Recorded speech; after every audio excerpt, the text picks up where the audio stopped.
Salut mes Saiyajin, aujourd'hui je suis accompagné de Pana et de Lia qui sont deux grands champions et pour être plus exact ils sont champions d'Europe et plus encore champions du monde de powerlifting.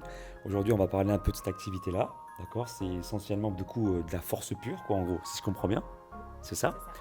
Et avant qu'on parle de prise de masse musculaire, on va parler aussi de force qui va permettre derrière de prendre plus de masse musculaire. On va vous expliquer pourquoi. Déjà, parlons un peu de vous, hein. Quels sont du coup vos palmarès, votre activité, le powerlifting, en quoi ça consiste en fait exactement? Alors, moi, personnellement, je suis donc championne de France, championne d'Europe et championne du monde. Et j'ai des records du monde aussi en moins de 63 et moins de 69 kilos. Donc dans deux catégories, Oui, dans deux catégories. ça faut le préciser. Et donc toi, Pana? Du coup, moi, je suis champion du monde et champion d'Europe. J'ai un record d'Europe au total, pas de record du monde. Désolé, mais bientôt on espère, on va bosser pour. Du coup, c'est ça un peu mon palmarès. Est-ce que vous pouvez me dire un peu vos perfs? Je pense que ça va intéresser plus d'une personne pour savoir, voilà, vos perfs quoi. Du coup, au squat, mes plus grosses perfs en compétition, c'est 250 kg, développé couché 170 kg et soulevé terre 280 kg pour 66 kg de poids de corps. 66 kilos pas de corps. Ouais. Le jour de la compétition, je pèse 66 kilos. Là, tu vois, comme là, on est assis, je pèse probablement 69, 70. D'accord. Mais quand je rentre dans une phase de compétition, je fais un protocole de water cut où, en fait, l'objectif, ça va être de perdre le plus de poids lié à l'eau. Donc, ça, c'est le poids un peu superflu pour pouvoir faire ma compétition. Et toi, Lia? Alors, moi, du coup, au squat, c'est 205 kilos. Combien? 205. Au bench, c'est 112,5 kg. Bench, alors pour ceux qui parlent français, c'est Développé développé couché. couché. Et le deadlift, soulevé de terre, du coup, 230 kilos. Donc voilà, comme quoi vous avez vu des scores énormes, monstrueux. Et donc on va parler un petit peu hors caméra. Je voulais savoir aujourd'hui comment vous allez apprendre à organiser un cycle de force. Parce que l'objectif c'est de pouvoir recruter les fibres musculaires différemment. Donc là on parle bien sûr pour ceux qui sont en salle. Et du coup j'aimerais voir avec vous, vu qui est expert dans ce domaine-là, comment vous organisez ce cycle de force. Et d'ailleurs on va expliquer effectivement en quoi ce cycle de force vous permettra de prendre plus de masse musculaire. Déjà, dans un premier temps, comment vous organisez ça pour ceux qui veulent par exemple prendre des pecs? On va prendre l'exemple d'un exercice que tout le monde connaît, le bench, le développé couché. Donc voilà, comment vous organisez un cycle de force en fait autour de cet exercice? Déjà, premièrement, je pense que le point le plus important sur lequel il faut vraiment bien insister, c'est l'aspect de progressivité. Tu passes pas du jour au lendemain à faire 5 fois du bench avec une très grosse intensité, beaucoup de volume, beaucoup de stress. C'est pas du tout comme ça qu'on fait. Il faut vraiment progresser petit à petit et en fait permettre à ton corps de s'adapter aux contraintes que tu vas lui demander. Donc tu vois, moi aujourd'hui, je suis expert dans la pratique de la force. Il y a aussi, si demain on se met à faire de la boxe ou de la course, on va devoir y aller progressivement pour que notre corps change son adaptation Bien sûr. de notre sport actuel vers un autre sport. Donc là, déjà, mon premier conseil, c'est si jamais vous vous intéressez à la force et vous voulez vous lancer dans un cycle de force, faites les choses progressivement avec un plan. Alors, ça ne sert à rien de faire un plan sur 6 mois à l'avance, hein, mais sur les 4-5 semaines prochaines, tu dis, OK, la première semaine, je vais rester à peu près sur ce degré d'intensité. La deuxième semaine, je vais monter un petit peu. Troisième semaine, je vais monter un petit peu. Et vraiment, tu vois, d'avoir cette idée de progressivité dans la mise en place de la force. Alors quand tu parles de progressivité sur la mise en place de la force, tu parles en termes de charge, Ouais, c'est ça que tu exactement. portes? Ouais. En fait, vas-y, je t'en prie. On peut jouer sur plusieurs facteurs en fait pour la force. On va avoir donc du coup au niveau de l'intensité, donc ça va être au niveau du poids que tu vas lever. Après, tu vas jouer sur la fréquence et tu vas jouer sur ton volume total d'entraînement. D'accord. Du coup, pour avoir cette progression, tu peux pas passer comme dit Pana par exemple de je m'entraîne 2 fois par semaine à 5 fois par semaine à une intensité super élevée avec un gros volume d'entraînement. Tu veux vraiment y aller de manière progressive et ce sont vraiment les 3 gros facteurs sur lesquels on travaille en force du coup. Donc nous, par exemple, ça nous arrive de faire des cycles où on va s'entraîner 3 fois au développé couché dans la semaine. Ça va être plutôt un cycle où on ne cherche pas de la progression. C'est un cycle où on cherche à laisser notre corps reposer. Et au contraire, des cycles où on veut progresser, là on va être en mode, allez, on va faire 4 développés couchés, 5 développés couchés, avec plus de volume, plus de séries, plus de reps, plus lourd. Voilà. Donc tu vois, tu as vraiment cette espèce de phase ondulatoire que tu peux mettre en place. Et donc, c'est tout simple, il faut prévoir ces phases ondulatoires lorsque vous vous lancez dans un programme en force, avec une phase d'intensification, où on commence à un point, on monte, on arrive à un autre point, on dit ok, à partir de là, on redescend très légèrement. Le but, c'est pas de descendre plus bas que ce que tu as commencé. Tu redescends très légèrement et tu remontes et tu redescends et tu remontes et c'est ça qui te donne une belle courbe de progression. Donc, si je comprends bien votre logique, c'est que vous avez des semaines où vous allez charger un peu plus, progressivement. Tu me parlais tout à l'heure de 5 séances de développé couché par semaine. Ouais. Donc dans les 5 séances, vous allez faire en sorte volontairement et consciemment de rajouter des charges. Ouais, exactement. Puis il y a des semaines, alors au bout de combien de temps? Au bout de 2 semaines, vous allez garder une espèce de maintien, si je dirais. Je dirais 3-4 semaines. Ouais, 3-4, ouais. Ouais, D'accord. 3-4. Au-delà, ça devient dur à maintenir et c'est très exigeant pour le corps. En dessous, je pense que c'est peut-être que c'est comme tu as dit tout à l'heure, parce que j'étais là pour la pompe de l'impossible, qu'il faut se challenger. Et du coup, je pense que quand tu es à 2 semaines, c'est là où tu dois un peu activer le mode challenge et dire ok, c'est dur, mais je vais y aller encore un petit peu. Et quand tu sens que tu peux pas gagner ce combat, ok, je m'arrête là. Tu vois, c'est comme dans des BZ, quand tu peux pas combattre Freezer, tu vas faire une petite session d'entraînement et ensuite tu viens combattre. Donc Freezer en soi, c'est la semaine de plus. Tu es en mode ok, aujourd'hui je suis pas capable de la combattre, j'attends un peu, je laisse mon corps se reposer, je mange et ensuite je reviens. Donc si je comprends bien, il y a 2 semaines intenses ou 3 semaines. Voilà. Et derrière, vous allez avoir ces fameux cycles où vous allez maintenir votre résultat, enfin le poids. Si on part depuis le début, donc c'est le cycle de progression. Concrètement, qu'est-ce que vous proposez à une personne qui souhaite se développer en termes d'intensité progressif, si on rentre dans le concret? Développé couché. Alors, moi, ce que j'ajouterais pour le développé couché, c'est que sur les 3 mouvements qu'on pratique, c'est en général le mouvement qui répond très bien à un haut niveau de fréquence, en général, et de volume.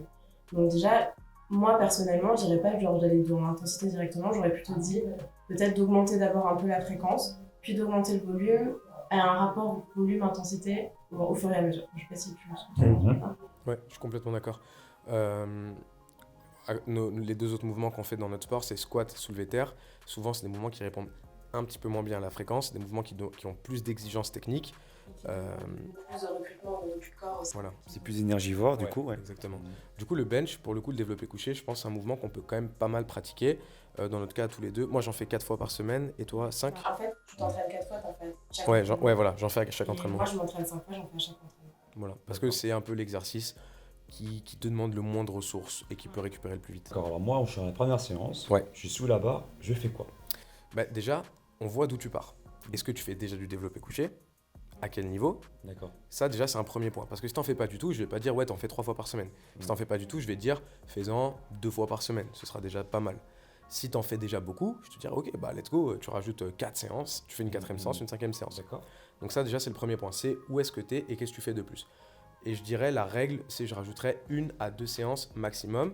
Si tu es en dessous de 2 séances, donc par exemple si tu as 2 séances, je pourrais dire que tu peux monter jusqu'à 4. Si tu as 1, tu peux monter jusqu'à 3. Mais par contre, si tu es à 0, tu ne fais pas cet exercice, plutôt 1 ou 2. Et la deuxième, je mettrais une séance plutôt pratique du mouvement. Tu mets pas lourd, 50%, 60% ton max. Tu vas faire des reps pour accumuler un petit peu le schéma et aussi créer des adaptations au niveau de ton corps. Des adaptations musculaires, certes, mais tu as aussi des adaptations neurologiques, nerveuses, tendineuses, osseuses aussi, Bien parce sûr. que tes os s'adaptent, hein, ça les gens ne savent pas, mais les os Bien s'adaptent, ça prend beaucoup plus de temps, mais ça s'adapte, et comme ça tu mets en place ce truc. Ok, alors on va prendre un exemple pour que ça soit encore plus pragmatique. Je vais prendre l'exemple de quelqu'un qui a déjà, bon, il pratique déjà régulièrement développé couché. Il veut augmenter sa force dans le but de prendre plus de masse musculaire derrière, puisqu'il pourra porter plus lourd après, ensuite derrière.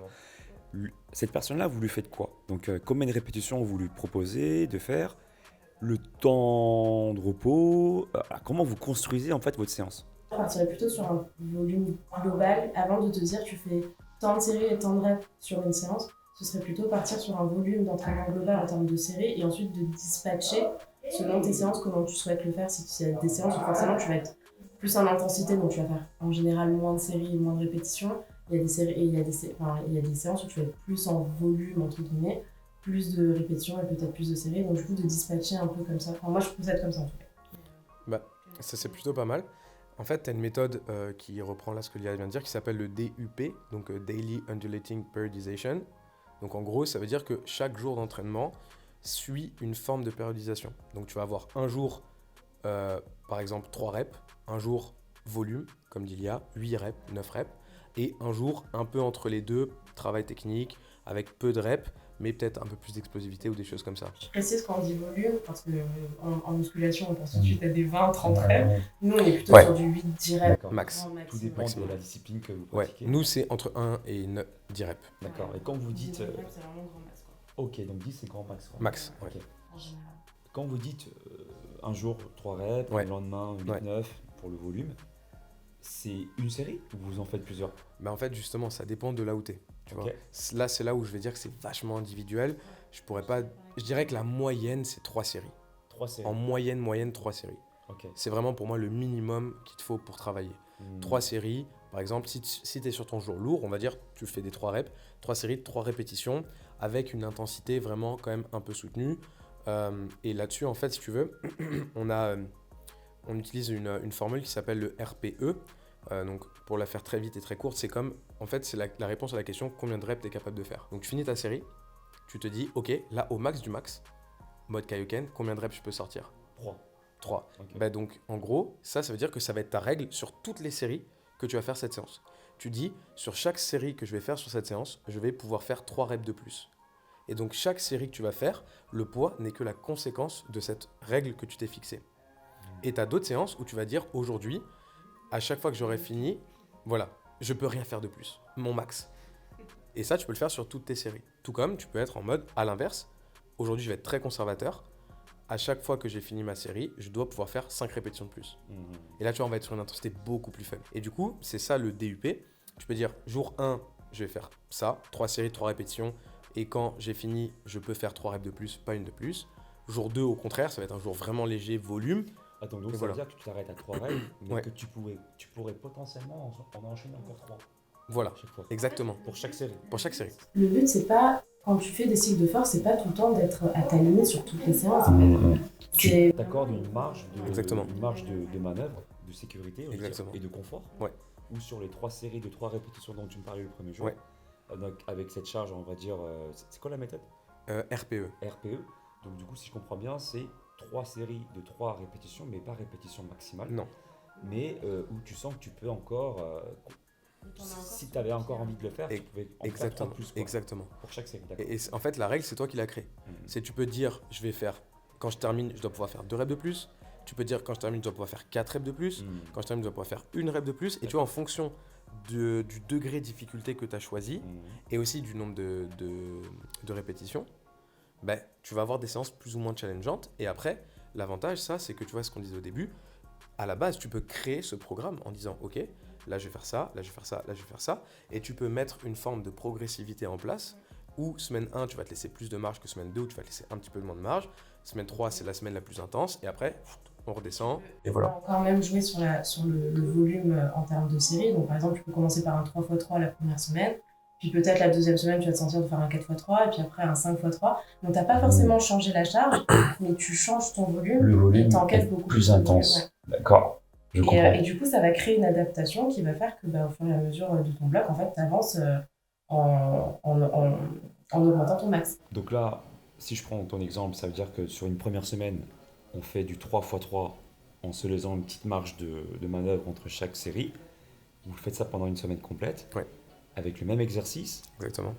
Deuxième semaine, du coup, si je suis ta logique, c'est-à-dire que je vais plutôt augmenter le volume sans pourtant changer la charge. 4 séries de 3 répétitions. Et la troisième semaine, en faire 5 séries de 3 répétitions. Ouais, ça peut être un exemple de progression. D'accord. Et là, on est sur 3 semaines. Et après, il se passe quoi? Mais après, tu vois en fonction de ta forme, tu vois en fonction des résultats que tu as eus. Si tu es content, tu peux reprendre le 3x3, qui à ce moment-là sera devenu plus facile puisque les 2 semaines précédentes, tu as eu 4x3 puis 5x3. Ou alors, tu es complètement mort de fatigue et là, tu réduis significativement. Par exemple, que 1x3.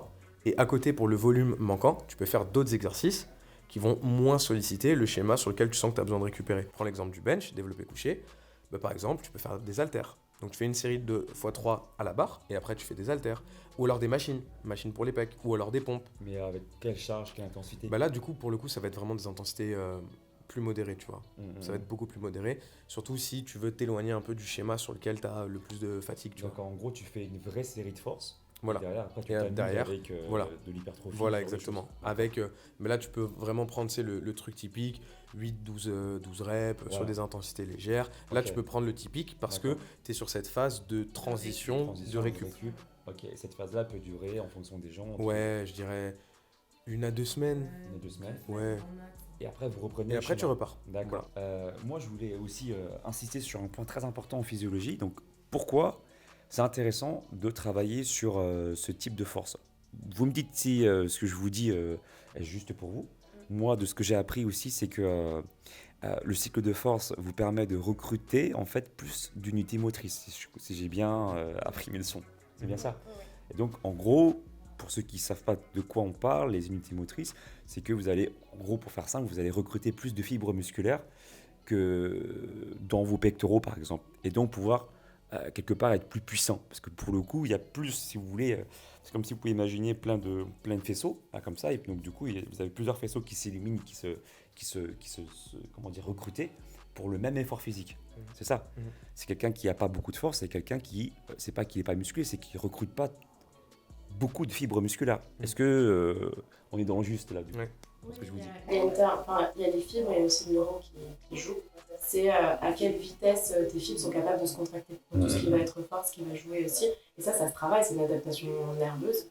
Tout ce qui est coordination intramusculaire, intermusculaire aussi. Si t'as pas l'habitude, forcément, tu vas être moins fort. C'est ça. Donc moi, ce que j'ai appris aussi, quand vous travaillez la force, vous développez donc du coup ce que tu viens de me dire, la vitesse à laquelle le muscle peut se contracter pour qu'il soit le plus optimal possible. C'est comme quelqu'un qui va frapper dessus sur un support.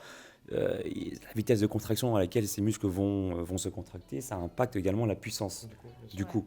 Et donc là, si je comprends bien, vous allez travailler à la fois en cycle de force, cette coordination à la fois du coup intramusculaire, donc c'est-à-dire au sein même des fibres musculaires, c'est ça, hein, et intermusculaire, c'est-à-dire entre les muscles eux-mêmes. Exactement. Et que je sais très bien, par exemple, que si on prend l'exemple du biceps, c'est un exemple qui parle à tout le monde, pour les débutants ou ceux qui n'ont pas beaucoup de force, en fait, ils vont avoir un recrutement qui ne sera pas optimal entre le biceps et le triceps. C'est un peu comme si le triceps il va aller se contracter alors qu'il n'a pas lieu de se contracter pour protéger la contraction du biceps qui est trop importante. On est d'accord ou pas? Donc vous dépassez vos limites de coordination inter- et intramusculaire.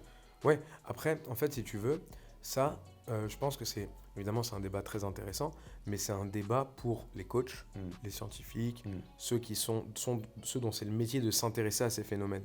Pour les pratiquants, concrètement, quand nous, on se pose pas ces questions, en fait, ce genre d'adaptation, on les voit pas, on les sent pas. Tu vois ce que je veux dire? On en observe les résultats parce qu'on devient plus fort, on lève plus lourd pour plus de reps, etc. Mais on ne voit pas les adaptations là dont on est en train de parler. Tu vois ce que je veux dire? Bien sûr, bien sûr. C'est juste que dans l'idée, cet entraînement va, oui, effectivement, permettre ce résultat par ce processus que tu viens de décrire, mais dans l'absolu, moi, si tu veux, quand je m'entraîne, je pense pas forcément à ça. Je pense à mon idée, ok, j'ai prévu mon programme, j'ai prévu ma phase de progression, j'ai prévu ce que j'allais faire sur les prochaines semaines, je mets en place, je vois comment ça évolue, j'adapte en fonction. Bien sûr. Je disais ça juste pour... Ouais, sur le côté théorique. Sur le côté théorique, parce que je sais que Mais c'est quand, toujours intéressant à quand on savoir sait pour ce que qu'on ce- développe aussi, Ouais, ça aide. donc ça aide, ça motive aussi, voilà, de savoir qu'est-ce qui se passe à l'intérieur du corps et tout quand tu fais un cycle de force. Donc derrière, pour répondre du coup à la première question du début de la vidéo, pourquoi c'est intéressant de passer par un cycle de force pour prendre plus de masse musculaire? Alors, dans une certaine mesure, c'est un peu débattu en science, mais un des critères les plus pertinents pour l'hypertrophie musculaire, c'est le volume, mais moi je dirais que c'est pas le volume, c'est le volume associé à l'intensité. C'est pas le volume seul. Parce que imagine, tu as un max à 200 kg au bench, on est d'accord que tu pourrais faire des séries de 10 reps à 100 kg, pour toi c'est rien. Tu pourrais faire 10 séries comme ça. Si tu ferais un volume colossal, je pense pas pour autant que tu penses que tu progresseras avec cet entraînement parce que tu as un max à 200. Donc c'est le volume en rapport avec l'intensité. Donc dans une certaine forme, ce qu'on dit aussi, c'est la tension mécanique que tu es capable d'exercer sur un groupe musculaire lorsque tu t'entraînes. Ouais. Et donc, vu qu'on s'entraîne en force, on met plus lourd. Vu qu'on met plus lourd, il y a plus de tension, plus de rapport volume-intensité, donc plus d'hypertrophie, et c'est un cercle vertueux que tu crées comme ça. Exactement, c'est un cercle vertueux du coup. Tu as plus une meilleure coordination, je disais tout à l'heure, intermusculaire, intramusculaire. vous développez la vitesse de contraction au niveau du muscle, donc du coup vous pouvez porter plus lourd dans lors de vos entraînements, et donc le fait de porter plus lourd permet aussi, quand vous entraînez de manière régulière, d'optimiser la prise de masse musculaire pour ceux qui s'entraînent en salle. Si on fait un petit récap du coup, de ce que vous m'avez dit, donc une période où pendant 3 semaines, c'est un exemple, il y en a plein bien sûr, Bien sûr. vous m'avez dit, C'est individuel. c'est individuel et puis ça, voilà. Mais si on prend un exemple qui pourrait être intéressant, c'est un cycle de force où pendant 3 semaines, vous allez faire donc du coup la première semaine 3 séries de 3 répétitions en vous laissant entre chaque série du coup une marge. Vous êtes capable de pouvoir en faire 6, mais en fait vous arrêtez à 3 si j'ai bien compris. Exactement. Deuxième semaine, vous allez faire exactement la même chose, sauf que vous allez augmenter un peu votre volume. Ouais. 4 séries au lieu de 3 pour la première semaine. Et la dernière semaine, la troisième, donc vous allez augmenter jusqu'à 5 séries de 3 répétitions.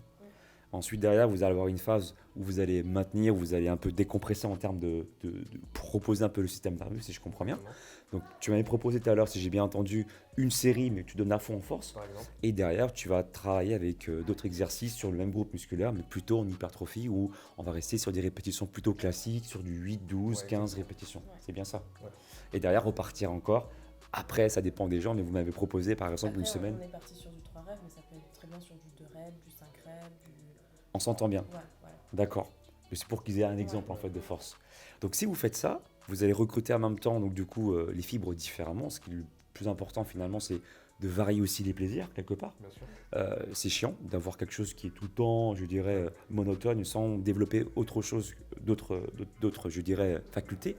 Donc ce cycle de force-là est intéressant. Je vous invite encore une fois à suivre du coup les performances monstrueuses des 2 athlètes ici présents, donc Pana. On peut te suivre également sur ta chaîne YouTube Exactement, oui. et ta page Instagram, Ouais.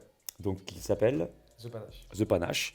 Et du coup, l'IA Powerlift, c'est ça, C'est bien ça. sur Instagram. Ouais, Je mettrai également du coup leur compte YouTube et Instagram du coup dans la description de ma vidéo. J'espère que cette vidéo vous a informé des choses sur le cycle de force, donc l'intérêt de faire de la force aussi pour prendre de la masse musculaire. Et puis merci d'être venu et d'avoir consacré du temps pour cette vidéo pour moi. Merci à toi. C'est cool, Merci. c'est cool. Pour ceux qui souhaitent aller plus loin, ceux qui souhaitent avoir un programme d'entraînement pour avoir un physique athlétique sur 3 mois, à la maison ou en salle, je vous invite à aller directement sur mon site alexlevent.com pour ton coaching. Merci encore à vous deux. Merci à toi. Ciao, ciao.